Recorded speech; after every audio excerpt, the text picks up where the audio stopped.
ಧರ್ಮಸ್ಥಳ ಹಿಂದೆ ಕುಡುಮ ಎಂದು ಕರೆಯಲಾಗುತ್ತಿತ್ತು.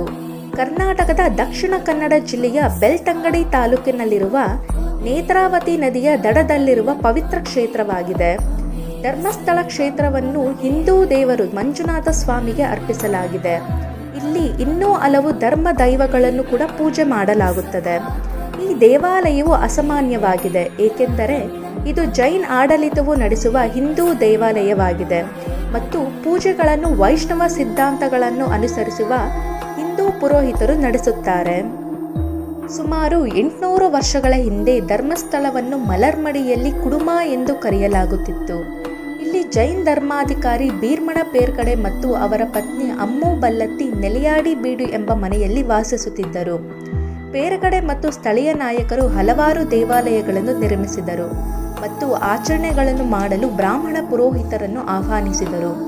ಈ ಪುರೋಹಿತರು ಪೇರ್ಗಡೆಯವರನ್ನು ಸ್ಥಳೀಯ ದೈವಗಳ ಪಕ್ಕದಲ್ಲಿ ಶಿವಲಿಂಗವನ್ನು ಸ್ಥಾಪಿಸಲು ವಿನಂತಿಸಿದರು.